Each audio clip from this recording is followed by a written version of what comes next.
ආයිබෝවන් ඔබ සියලු දෙනාම ඊටාම සාදරයෙන් 43 සේනාංකේ මාධ්‍ය හමුවට අපි පිළිගන්නවා. අද අපි සාකච්ඡා කරන්න බලාපොරොත්තු වෙන්නේ වර්තමාන ආර්ථික සහ දේශපාලන අර්බුදය පිළිබඳව.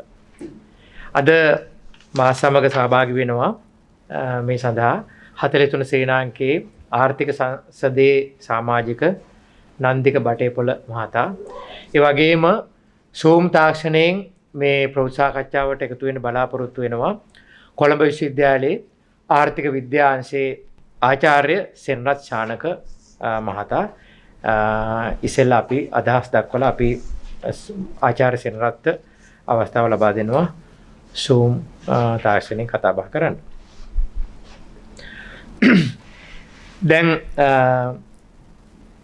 2020 මාර්තු 11 වෙනිදා දිනේ ඊයේ දිනේ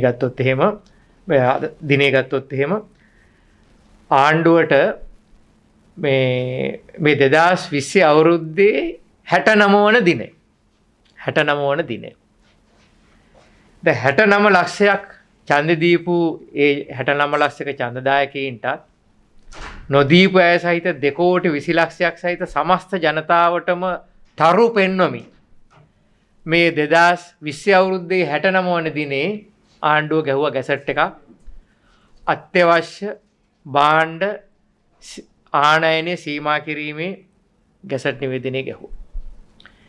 ඊයේ රෑ නැවත වතාවක් තරු පෙන්වමින් ඩීසල් මිල, පෙට්‍රල් මිල කියන ඉන්ධන මිල ඓතිහාසික වශයෙන් වැඩි කරලා දැම්මා. දැන් මේ ඉන්ධන මිල වැඩිවීමත් එක්කම මොනවද හෙට වෙන්නේ? පාන් ගෙඩිය මිල, බනිස් ගෙඩිය මිල, පිටි කිලෝ එකේ මිල, ත්‍රී වීල් ගාස්තුව, බෙහෙත් මිල, එළවලු මිල, ප්‍රවාහන මිල හැම දෙයක්ම තව වටයකින් ඉහළ යනවා. දැන් මේ වෙමින් තිබෙන්නේ මොකක්ද? මේකට මොකක්ද අපි කියන්නේ? ආර්ථික අර්බුදයේද, උද්දමනයේද, ජීවන බර වැඩිවීමද, බදු බර වැඩිවීමද නම් ගොඩක් තිබෙනවා. ඊටාම සරල නම තමයි රට බංකොලොත් වෙලා කියන එක. මේක පාලකයෝ පිළිගන්න අකමැති. පාර්ලිමේන්තුවේ මේ වචනේ කතා කරනකොට නිකන් ආණ්ඩුවේ ආර්ථිකයේ මෙහෙවන අයට නිකන් භූමි තෙල් ගාපු ගැරන්ඩියෝ වගේ ඒගොල්ලෝ දඟලනවා. නමුත් දැන් මේ රට බංකොලොත් වෙලා තිබෙනවා. අවාසනාවකට කනගාටුවට උනත් අපිට ඒක කියන්න වෙලා තිබෙනවා රට ආර්ථික වශයෙන් බංකොලොත් වෙලා තිබෙනවා. නිල බංකොලොත් භාවයෙන් බේරුණේ ඉන්දියාව අර ලබා ගන්න තියෙන ණය වාරිකය ලබා ගැනීම තව පොඩි කාලයකට ප්‍රමාද කරලා දාපු එකයි. ඒ අරුණකොට නමුත් බංකොලොත් ආර්ථිකයක තිබෙන සියලුම ලක්ෂණ වලට සියලුම දුරු විපාක වලට රටක් හැටියට අපි දැන් මුහුණ දෙමින් සිටිනවා.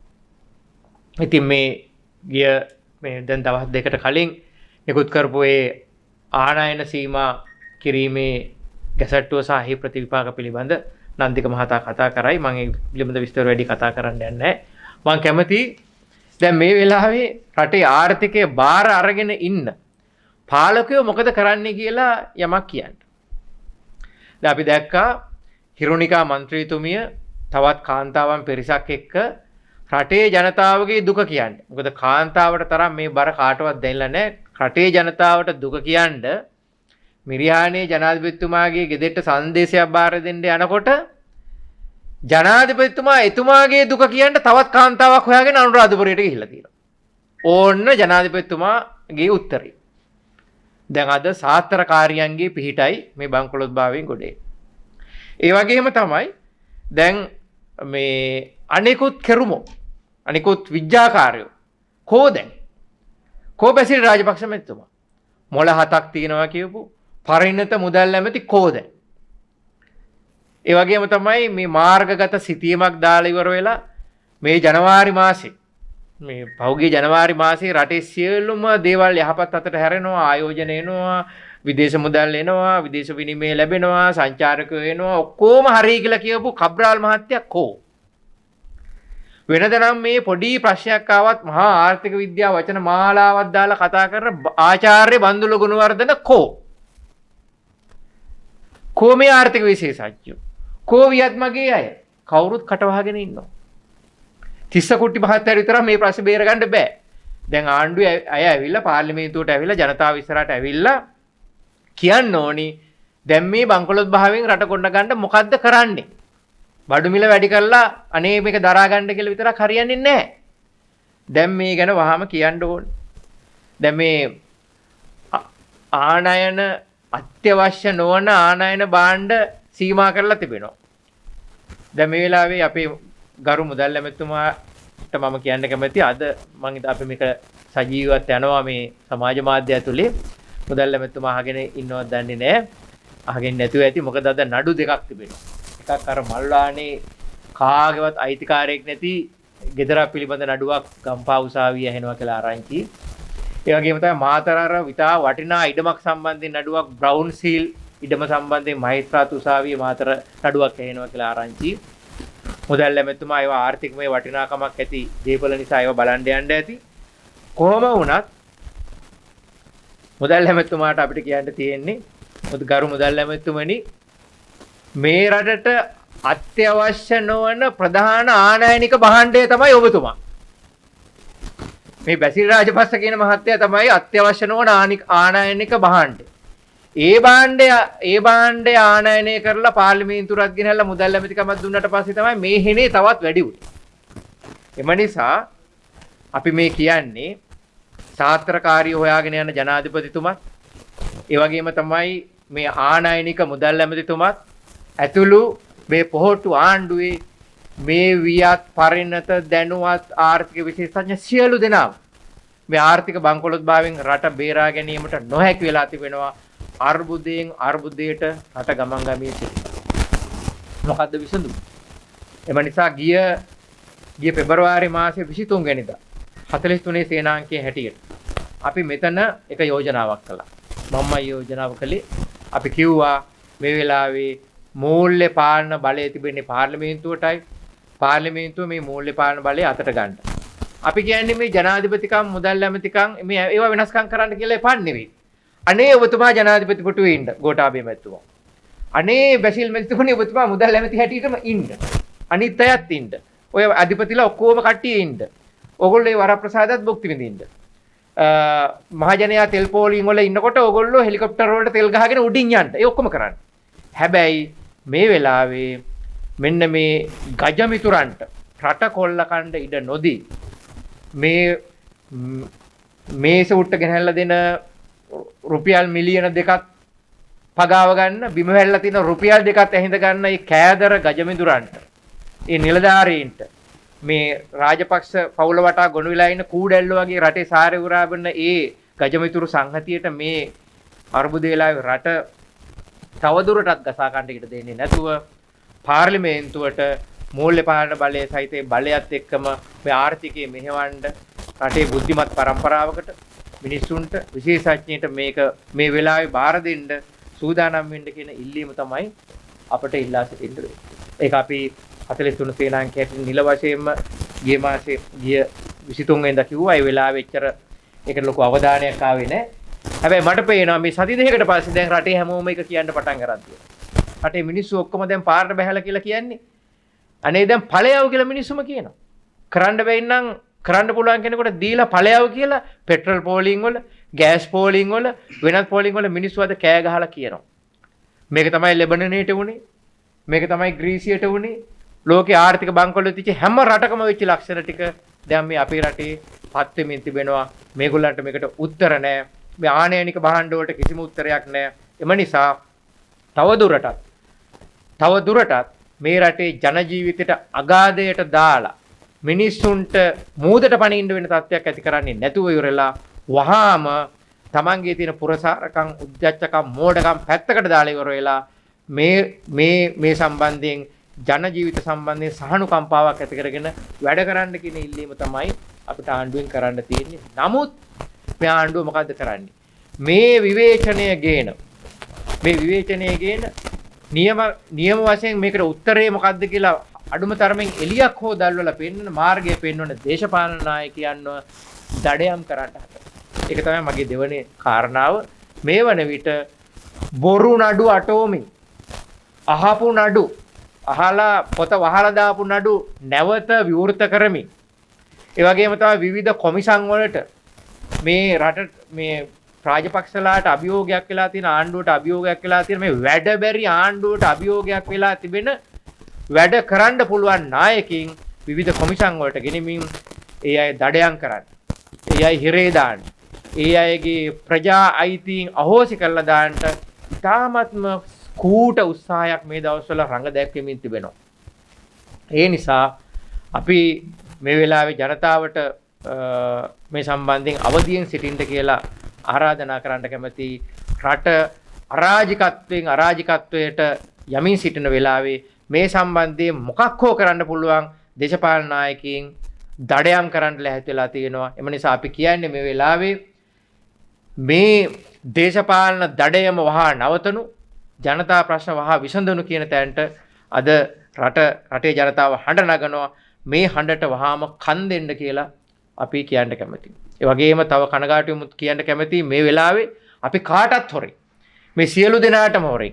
එළියේ මේ දේශපාලන දඩයම මාධ්‍ය ප්‍රබන්ධ හැටියට පෙන්නමින් මේ අද මේ ප්‍රශ්නේ විසඳෙනවා, හෙට මේ ප්‍රශ්න වෙනවා, සඳුදාට මේ ප්‍රශ්නේ විසඳෙනවා කියලා ලොකුගේ ඇමතිතුමා කියනවා වගේ කතා කියමින් කරන අතරේ මිනිසුන්ගේ අයිතිවාසිකම් වලට අයිතිවාසිකම් විනාශ කරන වැඩ කරමින් සිටිනවා. ගිය සතියේ මේ සතියේ නාමල් රාජපක්ෂ මන්ත්‍රීවරයා ගෙනාව පාර්ලිමේන්තුවට පනතක් දත්ත ආරක්ෂා කිරීමේ පනත. බැලූ බැල්මට ඉතාම හොඳ පනතක් වගේ තමයි පෙනෙන්නේ. නමුත් ඒකේ මොකද්ද කළේ?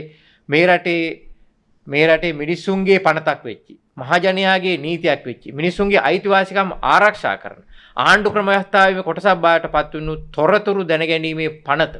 ඒ නීතිය අභිබවා යමින් තොරතුරු දීම වැළැක්වීමේ පනතක් මේ පාර්ලිමේන්තුවට ගෙනාවේ. දැන් මේ පනත පෙන්නලා ඉවර වෙලා මිනිස්සු මේ දූෂණ සම්බන්ධයෙන්, අක්‍රමිකතා සම්බන්ධයෙන්, මුදල් වියදම් කිරීම සම්බන්ධයෙන් මිනිස්සුන්ට ආණ්ඩුව පරීක්ෂා කිරීමේ බලය ලබා දීපු ඒ තොරතුරු ඉල්ලා සිටිනේ දත්ත ආරක්ෂා කිරීමේ මුවාවෙන් නොදී සිටීමට පනතක් තමයි මේ ගෙනහැලා තිබෙන්නේ. එම නිසා නමුත් මේක පාර්ලිමේන්තු මේකට පුරවැසියෝ නඩු කිව්වා. අවාසනාවකට මේ නඩු තාක්ෂණික කාරණා මත විශ්වවිලා ගියා, අහකට ගියා. ඒ වගේ තමයි පාර්ලිමේන්තුවේ අර හැමදාම තියෙන ගාලගෝට්ටිය මැද්දේ මේක මම හිතන්නේ විපක්ෂයටවත් හරියට මේක අහුවෙන්න නැතුව ඇති. නමුත් ඉතා පැහැදිලිව මේ පනත හදන්න සම්මත කරගන්න වැඩ කරපු කෙනෙක් හැටියට මට විශාල කනගාටුවක් තිබෙනවා. මේ මහජනයාගේ අයිතියක් නැවත වතාවක් මර්ධනය කරන්න තමයි නාමල් රාජපක්ෂ මන්ත්‍රීවරයා මේ ඊනියා දත්ත ආරක්ෂා කිරීමේ පනත ගෙනාවේ. දැන් මේක සම්මත වෙලා ඉවරයි.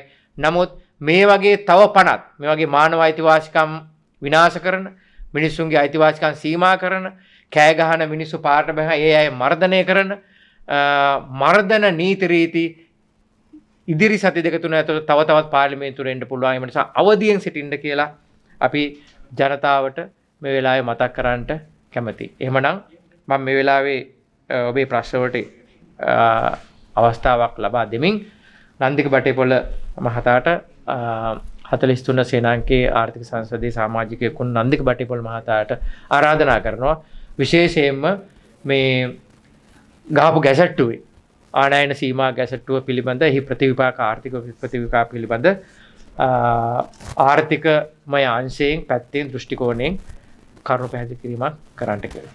බොහොම ස්තුතියි. සුබ උදෑසනක් ඔබ සියලු දෙනාටම. කරුණාන්ත පරමවිතාන මහත්මනි මාට ස්තුතියි අවස්ථාව ලබා දුන්නාට. මගේ නම නන්දික බටේපොළ, මම ව්‍යාපාරිකයෙක්. 43 වන සේනාංකයේ ව්‍යාපාර සංසදයේ නියෝජනය කරමින් අද මේ මාධ්‍ය සාකච්ඡාව සඳහා සහභාගී වෙන්න තීරණය කළා. විශේෂයෙන්ම මීට දින දෙකකට ප්‍රථමයෙන් මාර්තු 9 වෙනි දින මුදල් අමාත්‍යාංශය සහ ආනයන අපනයන දෙපාර්තමේන්තුව අපනයන පාලන දෙපාර්තමේන්තුව විසින් නිකුත් කරන ලද විශේෂ ගැසට් නිවේදනයේ සම්බන්ධයෙන් අපගේ අදහස් කීපයක් පළ කරන්න. ඇත්තෙන්ම මේ නිකුත් කරන ලද ගැසට් නිවේදනයේ අත්‍යවශ්‍ය නොවන භාණ්ඩ 367ක් නම් කරලා තියෙනවා. මේ අත්‍යවශ්‍ය නොවන භාණ්ඩ 367 ආනයනය කිරීම, පාලනය කිරීම විශේෂ වූ බලපත්‍රයක් මගින් බලපත්‍රයක නතු කිරීම මගින් පාලනය කිරීමක් මුහුන් මෙහිදී ප්‍රකාශයට පත් කරලා තියෙනවා. මේ භාණ්ඩ 367 ඇතුළට විශේෂයෙන් අයත් වෙනවා කිරි නිෂ්පාදන වලට අයත් වන චීස්, බටර්, ආනයනික පළතුරු වර්ග, විදුලි උපකරණ, විදුලි පංකා සහ එයා කන්ඩිෂන් ඇතුළු විදුලි උපකරණ, ඒ වගේම රබර් ආශ්‍රිත නිෂ්පාදන, ඒ වගේම ලෙද ආශ්‍රිත නිෂ්පාදන, මේ වගේ විශේෂයෙන්ම බඩු රාශියක් මේ ගොන්නට ඇතුළත් වෙලා තියෙනවා. මේ බඩු ගොඩ ඇතුලේ භාණ්ඩ 367ක් වුන් නම් කරලා තියෙනවා. මේ බොහොමයක් භාණ්ඩ දිහා බැලුමට අපිට පේන්නේ අත්‍යවශ්‍ය නොවන භාණ්ඩ විදියට. නමුත් ව්‍යාපාරිකයෝ විදියට අපි බලද්දී මේ භාණ්ඩ ආනයනය නොකර අපේ රටේ ව්‍යාපාර පවත්වාගෙන යන්න අපිට හැකියාවක් ලැබෙයිද? උදාහරණයක් විදියට විදුලි උපකරණ වන විදුලි පංකා සහ මේ එයා කන්ඩිෂන් ගෙන්වීම නැවතුවොත් ඉදිකිරීමේ ශාස්ත්‍රයේ සහ දේපොළ වෙළඳාම් ශාස්ත්‍රයේ වැඩ කටයුතු ඉදිරියට කරගෙන යාමට හැකියාවක් ලැබෙයිද? ඒ වගේම ආනයනික චීස් වර්ග, බටර් වර්ග, ආනයනික පළතුරු වර්ග ආනයනය නැවතුවොත් රටේ සංචාරක ව්‍යාපාරයට අදාළ වන හොටෙල් සහ එහි රෙස්ටුරන්ට් ව්‍යාපාර පවත්වාගෙන යාමට හැකියාවක් ලැබෙයිද? තවද විශාල පරිමාණයේ අපේ රටේ ආර්ථිකයට දායකත්වයේ දක්වන සුළු පරිමාණ හා මධ්‍ය පරිමාණ වශයෙන් පවතින මේ ව්‍යාපාර සමූහයක්, රූපලාවන්‍යයට අදාළ වන ව්‍යාපාර සමූහයක් පවත්වා ගැනීමට මේ රූපලාවන්‍ය සහ රූපලාවන්‍යයට අදාළ වන බඩු භාණ්ඩ ගෙන්වීම නතර කළොත් එම් ව්‍යාපාර කටයුතු කරගෙන යාමට හැකියාවක් ලැබෙයිද? මේ සා විදියට බලද්දී මේ භාණ්ඩ ආනයනය කිරීම නතර කළොත් මේ රටේ ව්‍යාපාර සමූහයක් පවත්වාගෙන යාමට හැකියාවක් නොමැති බව අපිට ඉතාමත් පැහැදිලියි. ඇත්තටම මේ භාණ්ඩ ආනයනය සීමා කරන එකද ආණ්ඩුව මේ වෙලාවේ කරන්න හදන්නේ, නැත්නම් මේ භාණ්ඩ ආනයනය කරන ආනයන කරුවන් සීමා කරන්න හදන එකද කරන්න හදන්නේ කියන එකට අපිට ඉතා ගැඹුරින් විශ්ලේෂණය කරලා බලන්න සිද්ධ වෙනවා.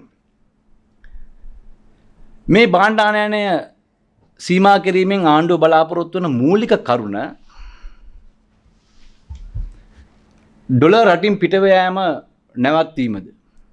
එහෙමත් නැත්නම් මේ ආනයනකරුවන්ගේ තියෙන ව්‍යාපාර තමන්ගේ ගජමිතුරු කල්ලියකට, එහෙමත් නැත්නම් හිතවත් කල්ලියකට මේ ව්‍යාපාර බලපත්‍ර මගින් ලබා දී මේ ව්‍යාපාරවල යම්කිසි ඒකාධිකාරයක් පවත්වන්නද කියන සාධාරණ සැකය ව්‍යාපාරිකයෝ විදියට අපිට පැන නගිනවා.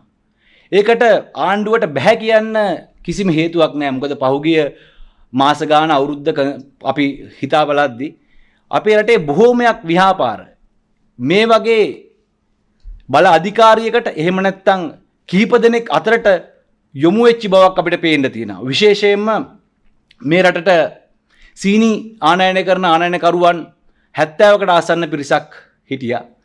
එයින් සියලු දෙනා ඉවත් කර එක පුද්ගලයෙකුට පමණක් සීනි ආනයනය කිරීමට අවස්ථාව සලස්වා දීලා ඔහුට අති විශාල වශයෙන් මුදල් ගලායන මාර්ග සාදා දුන්න පමණක් නොවේ, රටේ බදු ආදායම වක්‍රාකාරයව ඔහුට ලැබෙනසේ කටයුතු කළා. ඒ විතරක් නෙමේ, පොල් තෙල් ආනයනයේදී සිද්ධ කළෙත් මේ දෙයමයි. තව අපේ රටේ කර්ම ඉදිකිරීමේ ශාස්ත්‍රයට අදාළ වන මේ ටයිල් ව්‍යාපාරය සම්බන්ධයෙන් ගත්තත් අපේ රටේ ටයිල් ආයනකරුවන් 200කට වැඩි ප්‍රමාණයක් හිටියා. මේ වෙනකොට මේ ටයිල් ආනයනය පුද්ගලයන් දෙන්නෙක්, එහෙමත් නැත්නම් ව්‍යාපාරිකයන් දෙදෙනෙක් අතටපත් කරලා සම්පූර්ණයෙන්ම ඒ ව්‍යාපාරිකයන් දෙදෙනා තුලින් ගෙන්නන ටයිල් 100ට 300කට වගේ මුදලකට කළු කඩේට නිකුත් කරලා, එහෙම නැත්නම් බ්ලැක් මාකට් එකට නිකුත් කරලා උන් අසීමාන්තික විදියට ආදායම් ලබනවා. ඒ ආදායම් ලබන ඔවුන් සමහර මාධ්‍ය සාකච්ඡා වලට, සමහර රූපවාහිනී වැඩසටහන් වලට ඇවිල්ලා අතිශෝක්තියෙන් යුතුව කතා කරලා කියනවා මේ කොවිඩ් අර්බුදය මේ රට හරියට පාලනය කරා. ඒ පාලනය කර නිසා ලාංකීය ව්‍යාපාර වලට වෙනදාට වඩා ලාභ උපයන්න හැකියාව ලැබුණා. අපේ රෙවෙනියු එක වෙනදාට වඩා දැන් ගොඩක් වැඩි. ඇත්ත මහත්තුරුනි. ඔබතුමාලා ආදායම ඉපෙව්වා. මොකද ඒ ඔබතුමාලාගේ සහචර මේ ආණ්ඩුව විසින් සියලු අවස්ථාවන් ලබා දුන්නා ඔබතුමාලාට පමණක් මේ ව්‍යාපාර පවත්වාගෙන යන්න. නමුත් 200කට ආසන්න ටයිල් ආනයනකරුවන් අද තමන්ගේ ව්‍යාපාර පවත්වාගෙන යාමට නොහැකිව ඉතාමත් අසරණ දුගී බංකොලොත් භාවයකට පත් වෙලා තියෙනවා. අපි දන්නවා ව්‍යාපාර ලෝකේ සියලුම ව්‍යාපාර වලට සම බිමක් තිබිය යුතුයි. ඒ සම බිමක් තිබුණ නැත්නම් එකිනෙකා අතර ඒ ඇතිවෙන කම්පිටිෂන් එක එහෙම නැත්නම් මේ තරඟකාරීත්වයේ තුලින් පමණයි හොඳ ව්‍යාපාරයක හොඳ මුදලක් සහ ගුණාත්මක බවක් ඇති වෙන්නේ. ඒ ගුණාත්මක බව සහ සාධාරණ මිලකට බඩු මිලදී ගැනීමට හැකියාවක් තිබුණොත් පමණයි පාරිභෝගිකයා විදියට අපිට හොඳ බඩු ගුණාත්මක බඩු සාධාරණ මිලකට ලබා ගැනීමට හැකියාවක් ලැබෙන්නේ. හැබැයි ආණ්ඩුව මේ කරන දෙයින් වෙන්නේ සමූහයක් අත පවතින මේ ආනයනික ව්‍යාපාරය තමන්ට අවශ්‍ය තමන්ගේ ගජමිතුරු කල්ලියේ කීප දෙනෙක් අත ලබා දෙමින් ඒ බල ඒකාධිකාරයක් පිහිටවීමයි. මේ සියලු තීරණ ගන්න අපිට පේන නැති ප්‍රධාන ප්‍රශ්නයක් තියෙනවා. පවතින රාජපක්ෂ ආණ්ඩුව සහ මේ ගෝඨාභය රාජපක්ෂ කියන්නේ මේ තිරයෙන් ඉදිරිපස පවතින අර්බුදේ අපිට පේන කොටස. හැබැයි මේ පවතින අර්බුදේ තිරයෙන් පිටුපස මේ අර්බුදේ පවත්වාගෙන යන්න. එහෙමත් නැත්නම් මිනිස්සුන්ගේ භාෂාවෙන් කිව්වොත් මේ කාලකන්ණි ආණ්ඩුව පවත්වාගෙන යන්න උදව් කරන විශාල සමාජ තීරුවක් ඉන්නවා. ඒ සමාජ තීරුව ඉබේ පහළ වුණ එකක් නෙමෙයි. මේ රාජපක්ෂවරු බලයට පැමිණියාට පසු 2015 සිට මේ සමාජ තීරුව ඊටමත් ඉහළ පැලැන්තියේ ව්‍යාපාරයේ සිට ප්‍රාදේශීය කළුගල් වැලි පස්ගොඩ දාන ඒ වගේම අරක්කු මුදලාලි දක්වා චණ්ඩින්ට විවිධාකාර වූ සංවර්ධන ව්‍යාපෘති තුලින් ඔවුන්ගේ අතට මුදල් ගලාගෙන යන්න ටෙන්ඩර් මගින් වේවා ලයිසන් මගින් වේවා බලපත්‍ර මගින් වේවා එහෙමත් නැත්නම් යම් කිසි හෝ වෙනත් වූ ක්‍රමයකින් වෙනත් ව්‍යාපාරිකයන් ලබාගත නොහැකි වූ වෙනත් ක්‍රමයකින් ඔවුන්ගේ අතට මුදල් ගලාගෙන යන්න සැලැස්සුවා. ඒ මුදල් මගින් මේ රාජපක්ෂවරු ඔවුන්ගේ දේශපාලන කොඳු නාරටිය බවට මේ පුද්ගලයන්ව පත් කරගත්තා. මේ පුද්ගලයන් රාජපක්ෂවරුන්ගේ දේශපාලනික ව්‍යුහය බවට පත් වුණා. එහෙම නැත්නම් මේ දේශපාලන සංවිධානය බවට පත් වුණා. ඇත්තෙන්ම කිව්වොත් මට හිතෙන්නේ අපේ අදහස වෙන්නේ මේ 43 වන සේනාංකයේ ව්‍යාපාර සංසදයේ විදියට විශේෂයෙන්ම මේ ගැසට් නිවේදනයේ විග්‍රහ කරලා බලද්දී ඇත්තටම මේකෙන් කරන්නේ මේ රටට ඩොලර් ඉතුරු කර ගන්නවටත් එහා ගිය නැත්තම් රටට ඩොලර් ඉතුරු කර ගැනීම මාර්ගයෙන් Tamanට අවශ්‍ය කරන Tamanගේ ගජමිතුරු කිහිප දෙනෙකුට මුදල් උපයීමට අවස්ථාවක් හදලා දෙන කූට ව්‍යාපෘතියක් විදියටයි. ස්තුතියි. මේ වන විට ශ්‍රී ලංකාවේ ආර්ථිකය දැඩි කම්පනයකට පත් වෙලා තියෙනවා. දැඩි අර්බුදකාරී තත්වයකට පත් වෙලා තියෙනවා. ඇත්තට මේකට සුදුසු වචනය තමයි ශ්‍රී ලංකා ආර්ථිකය ඊටාම සෝචනීය තත්වයකට පත් වෙලා තියෙනවා මේ අවස්ථාවේ. මේ ගැන අපි දිගින් දිගටම විවිධ මාධ්‍ය ඔස්සේ විවිධ පුවත්පත් ඔස්සේ ආර්ථික විද්‍යාඥයන් හැටියට අපි දිගින් දිගටම කරුණු දැක්වුවා. මේ අවස්ථාවේ මම ලංකාවේ ආර්ථිකය සම්බන්ධයෙන් නැති වෙලා තිබෙන තත්වය සම්බන්ධයෙන් තා කෙටියෙන් කරුණු කිහිපයක් පමණක් අවධාරණය කරන්න බලාපොරොත්තු වෙනවා. මුලින්ම මේ ප්‍රශ්නේ මුල බැලුවොත් මේ වෙන විට ලංකාව විශාල විදේශ ණය අර්බුදයකට මුහුණ පාලා තිබෙනවා. අපි හැමෝම දන්න පරිදි දල වශයෙන් ඩොලර් බිලියන 8ක පමණ ණය ප්‍රමාණයක් ගෙවන්න තියෙනවා මේ වසර තුර. අපිට සතුව තියෙන දැනට සංචිත ප්‍රමාණය ඩොලර් බිලියන 3කට ආසන්න ප්‍රමාණයක්. ඩොලර් බිලියන 8කට මදක් අඩුවෙන් ගෙවන්න තියෙනවා. ඩොලර් බිලියන 3ක් පමණ ප්‍රමාණයක් තමයි අපිට දැන් මේ වෙද්දි සංචිත පවතින්නේ. එතකොට ලංකාව ඉතිහාසයේ දරුණුම විදේශ විනිමය අර්බුදයට මුහුණ පාලා තියෙනවා. එතකොට මේ පෙට්‍රල්, ඩීසල්, ගෑස් වෙනයම් බෙහෙත් වර්ග මේවා නැති වෙලා තියෙන්නේ මේ නැව් එන්න ප්‍රමාදයක් නිසාවත් විදේශ කුමන්ත්‍රණයක් නිසාවත් ඒවා නිසා නෙවෙයි මේවා ගන්න මුදල් නොමැතිකම නිසා. අපි දකිනවා ඉතිහාසයේ පළවෙනි වතාවට පෙට්‍රල් නැවක් ඩීසල් නැවක් වරායට ආවහම ඒක ප්‍රධාන ශීර්ෂ පාඨයක් වෙන තරමට ප්‍රධාන ප්‍රවෘත්ති ශීර්ෂ පාඨයක් වෙන තරමට අපි අගාධයකට වැටිලා ඉන්නේ. අපි බලමු මේ එතකොට පෙට්‍රල් ඩීසල් අර්බුදය වෙලා තියෙන මිනිස්සු මේ එකපාරම පොලිමට ආව නිසාවත් කාගේවත් බලකිරීමක් නිසාවත් නෙමෙයි පෙට්‍රල් ගන්න ශ්‍රී ලංකා ජනරජයට මුදල් නොමැති වීම නිසා පෙට්‍රල් ඩීසල් ගන්න මුදල් නොමැති නිසා තමයි මේ තත්ත්වය ඩොලර් නොමැති නිසා තමයි මේ තත්ත්වය වෙලා තියෙන්නේ. අපි බලමු කොහොමද මේ තත්ත්වය ඇති වුනේ? ඇයි මේ ඩොලර් අර්බුදයක් ඇති වුනේ? දැන් මේකට රජය පැත්තෙන් කියන ප්‍රධානම තර්කය තමයි කොවිඩ් අර්බුදය.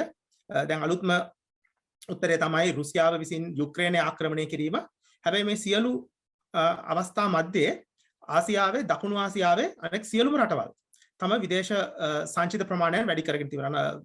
ඉන්දියාව අමතක කරන්න විශාල ආර්ථිකයක්, පාකිස්තානය, බංග්ලාදේශය, මාලදිවයින ඇතුළු රටවල් සම විදේශ සංචිත වැඩි කරගෙන තිබෙනවා. මේ අර්බුද අවස්ථාවන් ලංකාව පමණයි මේ අර්බුදයට දකුණු ආසියාවේ මුහුණ පාලා තිබෙන්නේ. එතකොට කොහොමද මේ විදේශ සංචිත අර්බුදය ලංකාවට ඇති වුනේ? වටපිට හැරිලා බැලුවොත් අපිට පේනවා අපි පහුගිය කාලය පුරා හදලා තියෙනවා විශාල වරායවල්, ගුවන් තොටුපළවල්, විශාල නෙළුම් කුළුණු. ඇතැම් දේශපාලඥයෝ ප්‍රසිද්ධිය ප්‍රකාශ කරා මේ වලින් මෙන්න මේ ප්‍රමාණයට වංචා සිද්ධ වුණා. මෙන්න මේ වලට තමයි අපි විදේශ ණය ලබා ගත්තේ. එතකොට අපි දැන් මේ ගෙවන්නේ ඒ ගත්ත ණය සහ ඒ ණය සඳහා වන වාරිකයන් තමයි මේ අපි ගෙවන්නේ. එතකොට මේ වාරිකයන් තමයි මේ කල්පිරිලා අපිට මේ ගෙවන්න තිබෙන ඩොලර් බිලියන 8ට මදක් අඩු ප්‍රමාණය මේ වර්ෂය සඳහා ගණනය වෙලා තිබෙන්නේ. එතකොට විශාල වශයෙන් විදේශ සංචිත විදේශ මුදල් විනාශ කිරීම, මේ සිදුවෙච්ච නාස්තිය, මේ වස්ය සිදු වුණායයි කියන වංචාව, දූෂණයන් හේතුවෙන් විදේශ සංචිත නැති වෙලා තියෙනවා. ඔබ මේ ගෑස් නැතුව පොලිමේ ඉන්නේ, ඔබ පෙට්‍රල් නැතුව පොලිමේ ඉන්නේ, ඔබ කරපු වරදක් නෙමෙයි මේ විදේශ සංචිත විනාශ කරපු පුද්ගලයන්ගේ වරදින් තමයි ඔබ මේ අද පොලිමේ දුක් විඳින්නේ. එතකොට ඒ තමයි අපි මුහුණ පාලා තියෙන ප්‍රධාන ප්‍රශ්නය. දෙවනියට අපි මුහුණ පාලා තියෙනවා විශාල උද්දමනයකට. මේ වෙද්දී දල වශයෙන් ලංකාවේ නිල සංඛ්‍යා ලේඛන අනුව උද්දමනය 12ක් පමණ වෙනවා. ආහාර සඳහා උද්දමනය 30ක් පමණ වෙනවා. දකුණු ආසියාවේ ඉහළම උද්දමනය වාර්තා වෙන්නේ ලංකාවේ. විශේෂයෙන්ම ආහාර සඳහා 30ක උද්දමනයක් කියන්නේ අතිශය විශාල උද්දමනයක්. මේකට හේතුවක් වෙනවාගේ පැත්තෙන් ඩොලර් නැහැ, භාණ්ඩ ගේන්න සල්ලි නැහැ. තිබෙන භාණ්ඩ හිග වෙලා තිබෙනවා. සහ දේශීය වශයෙන් උද්දමනය ඇති වෙලා තියෙනවා. කොහොමද දේශීය උද්දමනය ඇති වෙන්නේ? අපි දිගින් දිගටම ගිය වර්ෂයේ මුල සිට අපි මාධ්‍යවල ආර්ථික විද්‍යාඥයෝ හැටියට ප්‍රකාශ කළා මේ විදිහට මුදල් අච්චු ගහන්න එපා. මේ මුදල් අච්චු ගහලා මේ විදිහට අනවශ්‍ය දේවල් වලට වියදම් කරන්න එපා. මොකද්ද මේ රජය මෙවර අයවැයෙන් සිද්ධ කරේ? දල වශයෙන් සෑම ප්‍රාදේශීය සෑම ග්‍රාම සේවා නිලධාරී කොට්ටාශයකම රුපියල් මිලියන් 30 බෑගින් රුපියල් මිලියන් 42000කට අධික ප්‍රමාණයක් ග්‍රාම සේවා නිලධාරී කොට්ටාශ වලට වෙන් කරා. ප්‍රාදේශීය සභා කොට්ටාශ වලට තවත් ඩොලර් රුපියල් මිලියන 15000කට වඩා සමස්ත වශයෙන් ඩොලර් රුපියල් මිලියන 60000කට වඩා ප්‍රමාණයක් මේ ප්‍රාදේශීය සංවර්ධනයට කියලා වෙන් කරා. මොනවද මේ ප්‍රාදේශීය සංවර්ධනය කියලා වෙන්නේ? මේ වලින් තාප විදුලි බලාගාර හැදෙනවද? මේ වලින් සූර්ය විදුලි බලාගාර හැදෙනවද? මේ වලින් පාලම් හැදෙනවද? ගුවන් තොටුපළවල් හැදෙනවද? මොනවද මේ වලින් හැදෙන්නේ? මේ වලින් මොනවත් හැදෙන්නේ නැහැ. මේ ප්‍රාදේශීය සංවර්ධනයට කියලා යොදවපු මුදල් දේශීය ප්‍රාදේශීය හෙන්චායියන්ට ප්‍රාදේශීය කොන්ත්‍රාත්කරුවන්ව සන්තෝෂ කරන්න, ඊට පස්සේ ජනතාවට ජොගින් ට්‍රැක් ටිකක් හදලා කොන්ක්‍රීට් කරපු පාර කඩලා කාපට් දාලා, කාපට් කරපු පාර කඩලා කොන්ක්‍රීට් ටිකක් දාලා බෝක්කුවක් තියලා ඔහොම කරලා විජ්ජා පෙන්වන්න වියදම් කරපු මුදල්. බොහොම විනාශ කරන විනාශ කරන්න යොදවපු මුදල් ප්‍රමාණය. මේ මුදල් නිසා මේ මුදල් පියව ගන්න කොහොමද? මේ වියදම් පියව ගන්නේ එක පැත්තකින් බදු ගහලා, පෙට්‍රල් ඩීසල් ලාම්පු තෙල් ගෑස් මත බදු ගහලා, අනිත් පැත්තෙන් මුදල් අච්චු ගහලා. මේ මුදල් අච්චු ගහන්නේ අපි දිගටම කිව්වා මේකෙන් උද්දමනය සිද්ධ වෙනවා. එතකොට රජය කිව්වා නැහැ. මොඩර්න් මොනිටරි තියරි එක අනුව එහෙම උද්දමනයක් සිද්ධ වෙන්නේ නැහැ. නමුත් මේ මොනවද මේ සංකල්ප? මොඩර්න් මොනිටරි තියරි කියලා සංකල්පයක් ආර්ථික විද්‍යාවේ නැහැ. නමුත් යම් ආකාරයකින් හරි මේ නවීන සංකල්පයක්, මේ සංකල්පෙන් යම් ආකාරයකින් හරි ආදාළ වෙනවා නම් ආදාළ වෙන්නේ ඇන්කරින් කරන්සිස්. එහෙම නැත්නම් ලෝකේ පුරා භාවිත වන ශක්තිමත් මූල්‍ය එකකයන් වෙන ඇමරිකානු ඩොලරයට, ජපාන යෙන් එකට ආදී මූල්‍ය එකකයන් වලට රුපියල අච්චු ගැහුවොත් අනිවාර්යයෙන්ම උද්දමනය සිද්ධ වෙනවාමයි. දැන් ඒක වෙලා තිබෙනවා.